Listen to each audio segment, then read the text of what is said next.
ആ നിരോധനത്തോടു കൂടി അതിൻ്റെ പ്രവർത്തനങ്ങൾ പഴയ പോലെ അത്ര സുഖമായിട്ട് കൊണ്ടുപോകാൻ കഴിയുന്നില്ല. പക്ഷേ പ്രതികളായ ഇങ്ങനെയുള്ള ആൾക്കാരെ തീർച്ചയായിട്ടും അവർ സഹായം കൊടുക്കും.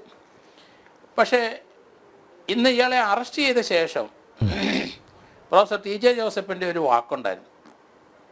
അദ്ദേഹം പറഞ്ഞു, എനിക്ക് ഇപ്പോഴത്തെ ഈ അറസ്റ്റ് കൊണ്ടൊന്നും ഒന്നും തോന്നുന്നില്ല. വളരെ നിർവികാരനായിട്ട് അദ്ദേഹം പറഞ്ഞു. പക്ഷേ ഇവരൊക്കെ തൊഴിലാളികളാണ്, അത് പണി ചെയ്യാൻ വന്നവരാണ്. ആരാണ് ഇതിൻ്റെ പിന്നിൽ? ഇവർക്ക് ഒന്നാം പ്രതി ഉൾപ്പെടെയുള്ളവർക്ക് ആരാണ് ഇതിൻ്റെ പിന്നിൽ പ്രചോദനം കൊടുത്ത് ഇത് ചെയ്യിച്ചത്? അവരെ പിടിക്കണം. അവരെ കണ്ടെങ്കിലേ അദ്ദേഹത്തിന് മനസ്സിലാവുള്ളൂ. ഇവരൊക്കെ അവരുടെ സഹായികൾ മാത്രമേ ആകുന്നുള്ളൂ എന്നൊരു വാക്കാണ് അദ്ദേഹം പറഞ്ഞത്. NIA അതിലേക്ക് വരും എന്ന് തന്നെയാണ് ഞാൻ കരുതുന്നത്. ഈ 13 വർഷം എങ്ങനെ ആരുടെ സഹായത്താലാണ് ഈ പ്രതി ഒളിവിക്കഴിഞ്ഞത്? ഇപ്പം തന്നെ പിടിച്ചെടുത്ത് തന്നെ ഏകദേശം 1 വർഷം കൊണ്ട് അവിടെ മരപ്പണി ചെയ്യുകയാണ്. ഷാജഹാൻ എന്ന പേര് സ്വീകരിച്ചു. ഭാര്യയുണ്ട്, 2 കുട്ടികളുണ്ട്. ഇയാൾ ഓടക്കാലി സ്വദേശിയാണ്, നമുക്കറിയാം.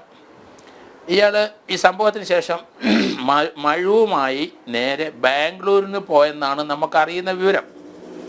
അവിടെ നിന്ന് നേരെ നേപ്പാളിൽ പോയി, അവിടുന്ന് അഫ്ഗാനിസ്ഥാനിൽ പോയെന്നൊക്കെയാണ് കേട്ടുകൊണ്ടിരുന്നത്. ഏതായാലും വർഷങ്ങളങ്ങ് പോകും തോറും 5 ലക്ഷം രൂപ നേരത്തെ NIA റിവാർഡ് പറഞ്ഞത് ഇപ്പോൾ 10 ലക്ഷം ആക്കിയിരുന്നു ഇയാളെപ്പറ്റിയുള്ള വിവരം കൊടുക്കാൻ. കാരണം സവാദിൻ്റെ ഇപ്പോൾ 37 വയസ്സ്, 36-37 വയസ്സുണ്ടെന്നാണ് കണക്കാക്കപ്പെടുന്നത്. ഈ സംഭവം നടന്നത് 2010-ലാണ്, ഏകദേശം 13 വർഷം മുമ്പ് അല്ലെങ്കിൽ 14 വർഷം മുമ്പ്.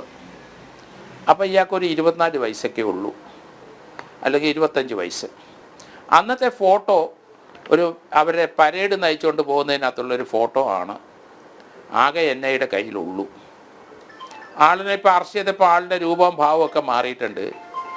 അയാൾ കൂലിപ്പണി ചെയ്യുകയാണ്, ഇപ്പോൾ ഒരു കാർപ്പൻ്ററാണ്. അവിടെ ജോലി ചെയ്തുകൊണ്ട് 1 വർഷമായി ആ വീട്ടിൽ താമസിക്കുന്നു. അയൽവക്കംകാരുമായിട്ടൊന്നും ബന്ധമില്ല. ഷാജഹാൻ എന്നാ പേര്. പക്ഷേ അയൽവക്കംകാരൻ ഒരാളെ കഴിഞ്ഞ ദിവസം ഇന്നലെ ഈ ഇൻ്റർവ്യൂ ചെയ്ത് ഞാൻ കണ്ടു. അപ്പം അയൽവക്കമായിട്ടൊന്നും വലിയ ബന്ധമൊന്നുമില്ല. വളരെ സൗമ്യനാണ്, ശാന്തനാണ്, മരപ്പണിയാണ്. വീട് കാസർഗോഡാണെന്ന് പറഞ്ഞു. കാസർഗോഡ് നല്ല പരിചയമുള്ള ഒരാളാണ് അയാൾ. കുമ്പള, അങ്ങനെയുള്ള സ്ഥലങ്ങളൊക്കെ നല്ല പരിചയമുള്ള ഒരാളാണ് അയാൾ. കാസർഗോഡ് എവിടെ എന്ന് ചോദ്യത്തിന് ഒഴിഞ്ഞു മാറി. പക്ഷേ ഇന്ത്യ വിട്ട് പോയെന്നൊക്കെയാണ് നമ്മുടെ കാര്യം. പക്ഷേ വർഷങ്ങളായിട്ട് കേരളത്തിൽ തന്നെ ഉണ്ട് എന്നാണ് എനിക്ക് തോന്നുന്നത്. കാരണം വേഷവും മാറി, ആളും മാറി, ജോലി ചെയ്യാനോ അല്ലെങ്കിൽ അതുപോലെയുള്ള. ഇയാൾ മരപ്പണി പഠിച്ചു. 1 വർഷം മുമ്പ് ഇയാൾ മരപ്പണി പഠിച്ചെന്നാണ് പറഞ്ഞത്.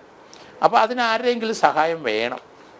അപ്പോൾ ഇയാളെ ഒളിച്ച് താമസിപ്പിക്കാനും സാമ്പത്തിക സഹായം ചെയ്യാനും NIA എന്തായാലും ഇയാളെ കസ്റ്റഡിയിലെടുക്കും.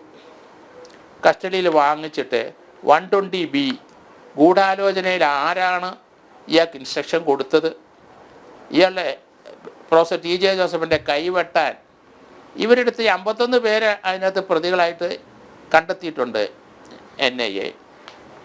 അത് ആരാണ് ഇൻസ്ട്രക്ഷൻ കൊടുത്ത് ഇവരെ പറഞ്ഞയച്ചത്?